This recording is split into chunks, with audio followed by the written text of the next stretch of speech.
Video start है। अभी सभी लोग मेरा बात सुनेंगे और बोर्ड पर सभी लोग देखेंगे, ठीक। तो उसके बाद लिखना समय देंगे, ठीक ना। सबसे पहले हम लोग आज ग्लोब के बारे में सीखते हैं। धरती गोल है ना, गोल है, कोई बोलता है गोल है, कोई बोलता है चपटा है, कोई बोलता है नारंगी के आकार का है, ठीक है। लेकिन हम ग्लोब, धरती का जो ग्लोब बना, पहली बार ग्लोब का निर्माण करता किसे कहा जाता है? ग्लोब के निर्माणकर्ता मार्टिन बैहम को कहा जाता है। मार्टिन बैहम को कहा जाता है। बात करते हैं हम लोग ग्लोब। ग्लोब कैसे बनेगा? पहले ग्लोब बनाने का ये तरीका हम लोग सीख लेते हैं कि ग्लोब कैसे बनेगा, ठीक ना। ग्लोब कैसे बनेगा? ग्लोब बनेगा सबसे पहले एक गोलाकार वृत्त होगा और धरती को जो दो बराबर भागों में बांटे। मान लो बराबर भाग में बांट रहा है, जितना क्षेत्रफल यहाँ है उतना ही क्षेत्रफल यहाँ है। दो बराबर भागों में बांटे, उसे क्या बोलते हैं हम लोग? भूमध्य रेखा बोलते हैं। इसी को क्या बोलते हैं हम लोग? विषुवत रेखा बोलते हैं। विषुवत रेखा। और इसी को बोलते हैं इंग्लिश में इक्वेटर बोलते हैं, ठीक है। यह 0 डिग्री अक्षांश पे स्थित है। 0 डिग्री। अगर इसी के ऊपर 23.5 डिग्री में हम लोग जाएं तो क्या कौन सा रेखा मिलेगा? कर्क रेखा मिलेगा। ये कितना डिग्री पे है? 23.5 डिग्री पे है। उसी के ऊपर जाएंगे 66.5 डिग्री पे हम लोगों को मिलेगा क्या? आर्कटिक। आर्कटिक आर्कटिक रेखा। अच्छा, ये पूरब है ना, ईस्ट वेस्ट नॉर्थ और जिसमें दो पोल होते हैं ना, धरती के दो पोल है, दो ध्रुव है। कौन कौन सा? एक नॉर्थ पोल और एक साउथ पोल। नॉर्थ पोल और उत्तरी ध्रुव और ये उत्तर की दिशा में है इसलिए उत्तरी ध्रुव, ये दक्षिण की दिशा में है इसलिए। तो उत्तर में 23.5 डिग्री रेखा को क्या कहा जाता है? उत्तर में 66.5 डिग्री रेखा को क्या कहा जाता है? अच्छा, उसी तरह दक्षिण की दिशा तरफ आएंगे 23.5 डिग्री पे कौन सा रेखा मिलेगा? मकर रेखा मिलेगा। उसी तरह 66.5 डिग्री दक्षिण की तरफ हम लोग जब आएंगे तो हम लोगों को आर्कटिक मिलेगा। आर्कटिक रेखा, जो रेखा यहाँ है ना 66.5 डिग्री उत्तर की ओर, वही 66.5 डिग्री दक्षिण की ओर आर्कटिक रेखा ही कहा जाता है। अच्छा, ये कौन सी रेखा है? इक्वेटर जो है एक प्रकार की कौन सी रेखा है? एक प्रकार की अक्षांश रेखा है। अक्षांश दो प्रकार की रेखाएं होती है। अक्षांश रेखाएं होती है और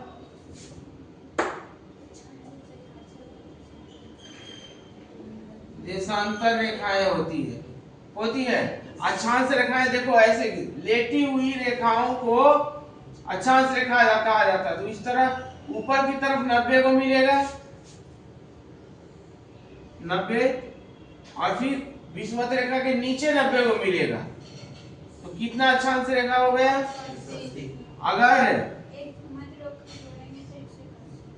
अगर विषुवत रेखा को भी जोड़ दिया जाए, विषुवत रेखा को जोड़ लिया जाए तो क्या हो जाएगा? 180 तो था ही, प्लस 1 कितना हो जाएगा? 181। और बिना विषुवत रेखा के 180। समझ में आ रहा है बाबू? अच्छा, दो अक्षांश रेखाओं के बीच की जो ये भी अक्षांश रेखा, ये भी अक्षांश रेखा, ये भी अक्षांश रेखा, ये भी अक्षांश रेखा है ना, ऐसे कर करके क्या है? अक्षांश रेखा है। तो टोटल इधर 90 है, टोटल इधर 90 है। विषुवत रेखा को जोड़ देंगे तो 181 हो जाएगा। अच्छा, दो देशांतर रेखाओं के बीच की दूरी, सॉरी देशांतर नहीं, अक्षांश रेखा पढ़ रहे हैं ना, अक्षांश रेखा पढ़ रहे हैं, अक्षांश रेखा। तो दो अक्षांश के बीच की दूरी, दो अक्षांश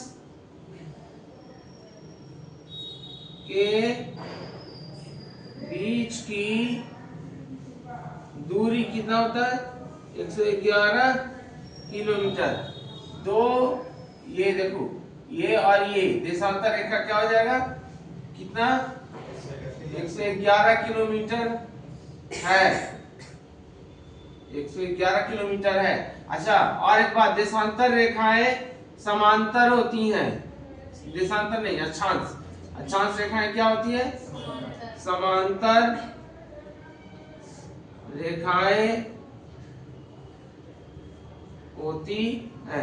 समांतर रेखा होता क्या है, वह रेखा जो कभी भी आपस में ना मिले, जीवन में चलते जाए और जो कभी भी आपस में ना मिले उसी को बोलते हैं क्या हम लोग, समांतर रेखा। जैसे यहाँ पे एग्जांपल दो, ये और ये क्या है, एक प्रकार का समांतर रेखा। रेल पटरी क्या होता है, कभी भी मिलता है, नहीं मिलता है। जो मिल गया वह समांतर रेखा नहीं है, जो नहीं मिला जीवन भर चलते गए अपने अपने रास्ते पे, वह क्या है, समांतर रेखा है। समझ में आया। ये देशांतर रेखा का 3 पॉइंट याद रखना है। कुल देशांतर रेखा कितना 180, दो देशांतर दो अक्षांशों के बीच की कुल दूरी कितना, हाँ उसके बाद समांतर रेखा होती है, दो अक्षांश रेखाएं, देखो ये और ये अक्षांश है, ये दो समांतर है कि नहीं है, है ना, याद रखना ये बात। अब देशांतर में हम लोग थोड़ा सा देख लेते हैं। देशांतर में हम लोग देखेंगे, ये उत्तरी पोल है और ये दक्षिणी ध्रुव है, दक्षिणी पोल, नॉर्थ पोल और साउथ पोल, उत्तरी ध्रुव और दक्षिणी ध्रुव, ठीक है। ये इस तरह करके रहता है बाबू, इस तरह करके रहता है, इस तरह करके रहता है, इस तरह करके रहता है। तो उत्तर ध्रुव से निकलकर दक्षिण ध्रुव को आने वाली रेखा, या उत्तरी ध्रुव से दक्षिणी ध्रुव को मिलाने वाली रेखा, ये उत्तरी ध्रुव से निकलकर दक्षिणी ध्रुव तक मिलाने वाली रेखा क्या रेखा कहलाती है, देशांतर रेखा कहलाती है। यहाँ लिख सकते हैं, उत्तरी ध्रुव से निकलकर दक्षिणी ध्रुव को मिलाने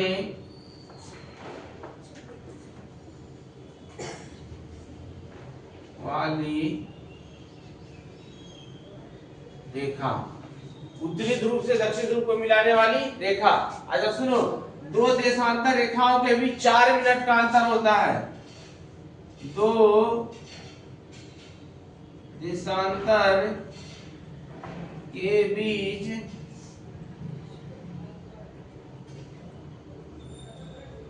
4 मिनट का अंतर होता है, दो देशांतर रेखाओं के बीच 4 मिनट का अंतर होता है। और एक बात सुनो,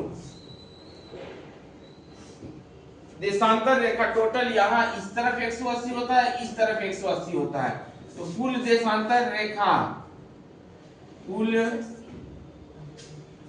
देशांतर रेखा कितना हो जाएगा, 180, ऐसे लिखो 180, ठीक, 180 प्लस 180 कितना हो जाएगा, 360 का कौन सी रेखा है। अच्छा एक बात और याद रखना है, ये 0 डिग्री देशांतर है ना, ये 0 डिग्री कौन सी रेखा है, उसी तरह ये 180 डिग्री देशांतर रेखा है, ये 0 डिग्री देशांतर रेखा और ये 180 डिग्री। 0 डिग्री देशांतर का विपरीत में कौन सा होता है, 180 डिग्री देशांतर होता है, ये दिमाग में रखना। इसका विपरीत में कौन है, 180 डिग्री देशांतर रेखा, और 180 डिग्री देशांतर रेखा का ऑपोजिट में कौन है, 0 डिग्री देशांतर रेखा। 0 डिग्री देशांतर रेखा के माध्यम से हम लोग समय का पता करते हैं, समय का पता करते हैं, और देशांतर 180 डिग्री देशांतर के माध्यम से, 180 डिग्री देशांतर के माध्यम से तारीख का पता करते हैं, तारीख का पता करते हैं। ये वेरी वेरी इंपॉर्टेंट प्रश्न बनता है कि 0 डिग्री देशांतर के माध्यम से हम लोग किसका पता कर सकते हैं, किसका निर्धारण कर सकते हैं, तो समय का निर्धारण किया जा सकता है किसके माध्यम से, 0 डिग्री देशांतर के माध्यम से, और 180 डिग्री देशांतर के माध्यम से तारीख का पता करते हैं। अब बात सुनो, अब बात सुनो, 21 जून ये उत्तरी गोलार्ध, हाँ जी ये उत्तरी गोलार्ध है ना, उत्तरी गोलार्ध में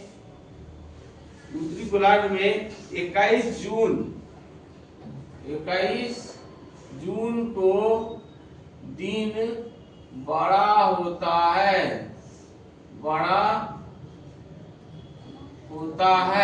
सुनो 21 जून को उत्तरी ध्रुव में दिन क्या होता है, बड़ा होता है। ठीक है, क्यों बड़ा होता है, क्योंकि 21 जून को सूरज ठीक कर्क रेखा के ऊपर होता है, कर्क रेखा के ऊपर होता है। ठीक उसी प्रकार 22 दिसंबर को दक्षिणी